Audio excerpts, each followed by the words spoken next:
Yang menonjol di sana adalah keinginan untuk menjadikan KPU, Yunto Bawaslu sebagai tempat pendidikan politik. Jadi sifat etika politik mendahului sifat teknika politik. Artinya kesibukan KPU seharusnya ada pada dimensi etis mendahului dimensi teknis. Itu mengajarkan pendidikan politik. Kemana? Ke semua institusi. Supaya kita masuk di dalam kompetisi politik yang benar-benar bermutu. Di mana kita hanya bertanding dengan argumen, bukan dengan sentimen. Jadi itu tugas awal dari upaya kita untuk mereformasi sistem pemilu kita di awal. Nah, saya menerangkan ini kemana-mana. Saya udah mengajar di semua tempat, di banyak universitas. Ada teman-teman polisi, saya mengajar juga di Sespimti Polri. Kalau Anda mau jadi perwira, pasti ikut kelas saya dulu di Lembang tuh. Saya mengajar di Sesko TNI Angkatan Darat di Bandung. Jadi saya mengenal suasana kampus, entah itu kampus Polri, kampus TNI, kampus Sultan Agung, semuanya hanya diikat oleh argumentasi, kebiasaan berargumen itu. Nah, politik dasarnya adalah transaksi argumen. Jadi mereka yang gugup dengan argumen tidak punya hak untuk berpolitik sebetulnya tuh. Itu dasar pikirannya tuh. Nah, kampus adalah jembatan untuk menghubungkan antara sejarah satu bangsa di belakang dan masa depannya. Kampus adalah fasilitas untuk menghadirkan harapan dengan menghitung kenangan di belakang. Jadi kampus tempat kita mengolah visi karena kita punya memori dan punya hope. Jadi saudara-saudara, staf akademika di sini, kaum milenials, para mahasiswa, saudara-saudara adalah dapur untuk mengolah harapan politik bangsa itu. Karena itu saya selalu dorong agar supaya politik dibicarakan di kampus. Bukan dalam bentuk kampanye, tapi dalam bentuk argumentasi. Karena proposal politik seorang caleg, calon gubernur, calon kepala daerah, apalagi calon presiden, proposalnya harus diuji di tempat di mana tersedia pikiran kritis, yaitu kampus. Kita nggak bisa menguji proposal politik presiden di atas panggung dangdut, karena nggak ada fasilitas di situ. Karena itu sebetulnya yang mesti dilihat oleh penyelenggara pemilu, kampus itu tempat menguji pikiran politik. Jadi politik boleh masuk kampus, boleh masuk kampus. Apa artinya? Artinya harus dimungkinkan terjadi pertukaran argumentasi di kampus. Kampanye nggak boleh. Kenapa nggak boleh? Karena kampanye itu satu arah. Itu bedanya tuh. Nah, sekarang ada kekeliruan. Jangan masuk kampus, nanti kampanye. Saya nggak pernah kampanye di kampus. Kalau kampanye di kampus, saya nggak akan minta dipertanggungjawabkan. Saya akan minta tanya jawab. Saya nggak akan minta dibantah. Karena kampanye artinya tidak membantah. Kampus adalah tempat orang berbantah-bantahan itu. Dan itu sehat bagi demokrasi itu.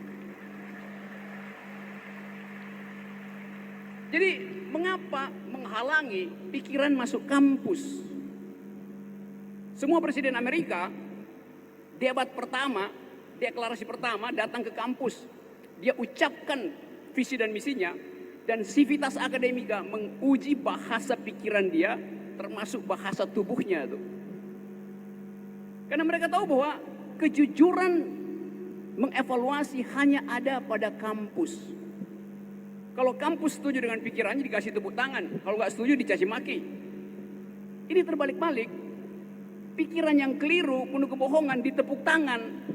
Karena nggak pernah diuji, tidak pernah diskrutinisasi di kampus.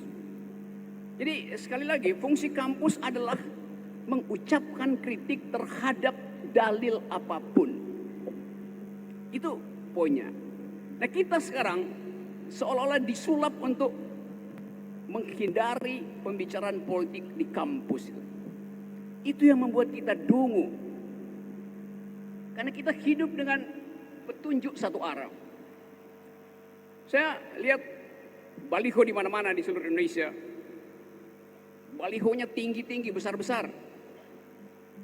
Tapi kita nggak mungkin bercakap-cakap dengan baliho. Kita ingin bercakap-cakap dengan caleg, calon presiden di tempat ini, calon legislatif di tempat ini. Karena di situ ujian utamanya. Yang paling penting adalah pikiran kita tinggikan. Kalau bisa pikirannya lebih tinggi dari balihonya tuh. Nah ini keadaan kita hari ini seperti itu. Akibatnya kita saling mengintip, mencari kesalahan karena takut untuk menjadi diri sendiri. Orang yang takut menjadi diri sendiri akan berupaya untuk mencitrakan dirinya setiap hari. Dan Anda tahu apa artinya pencitraan? Pencitraan artinya mengemas seseorang melampaui standarnya. Artinya dia mesti ada standar dulu. Kalau nggak ada standar, dikemas dengan cara apapun, dia tetap di bawah standar. Nggak ngangkat, kata milenial tuh.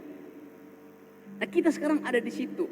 Dalam keadaan menceritakan seseorang terus-menerus, tapi sebetulnya standarnya nggak ada. Karena itu pencitraannya dibikin berulang-ulang dan dengan kemasan yang berbeda-beda. Itu keajaiban politik Indonesia. Nah kita hendak menghentikan cara semacam itu supaya kita bisa pergi pada harapan milenial. Coba kita lihat sekarang apa yang terjadi di kampus-kampus dunia. Kalau Anda ada di Amerika, di beberapa kampus di Amerika, Anda mendaftar di universitas, Anda akan dijemput oleh rektornya di stasiun kereta, terus si rektor akan bawa Anda ke asrama, kamar Anda sendiri. Sambil dia mengatakan, besok pagi datang ke kantor saya, kata rektor, dan bawa kurikulum yang ingin Anda pelajari di kampus saya. Mahasiswa disuruh tulis kurikulumnya sendiri. Ada mahasiswa yang hanya ingin belajar 4 tahun, 8 semester, dan hanya ingin belajar 3 mata kuliah. Silahkan. Mungkin dia cuma ingin belajar tentang lingkungan hidup, teori mutakhir ilmu hukum, statistik dasar. Jadi dia dibebaskan untuk menulis sendiri kurikulumnya. Karena ada kepercayaan bahwa ilmu yang lain bisa dibaca di YouTube, bisa dipelajari secara online. Karena itu ada proyeksi bahwa Ivy League University di Amerika, sekolah-sekolah bergengsi di Amerika dalam 15 tahun ke depan, separuh akan tutup. Karena tidak efisien, mahal, orang bisa belajar sendiri itu.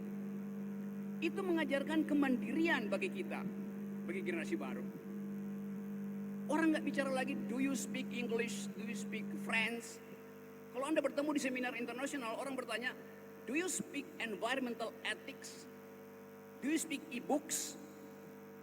Do you speak gender equality? Itu adalah tata bahasa baru di kita hari ini.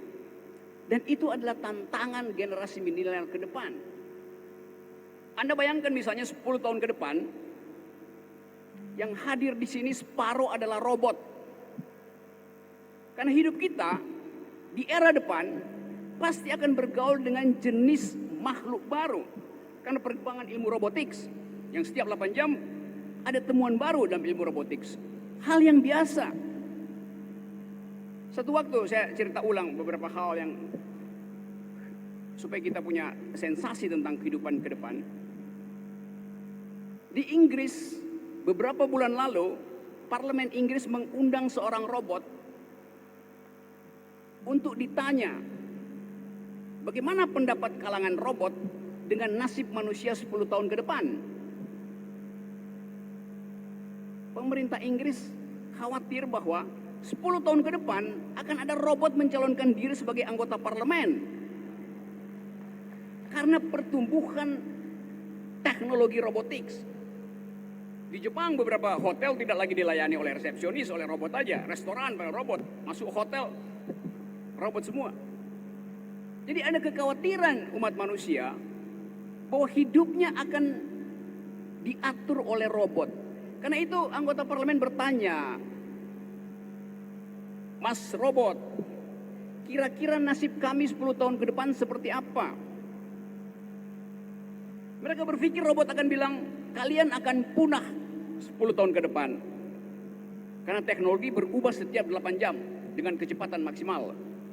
Tapi apa kata si robot?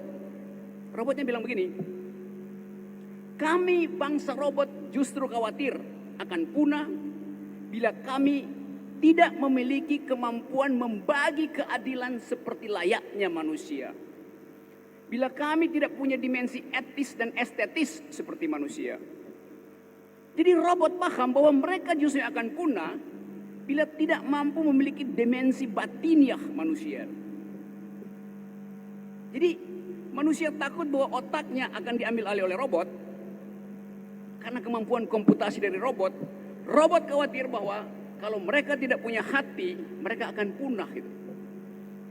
Jadi si robot mengerti bahwa politik adalah distribusi hati. Politik adalah distribusi rasa, bukan kalkulasi statistik. Jadi Anda bayangkan, robot bisa menjawab dengan cerdas. Itu beda robot dengan boneka.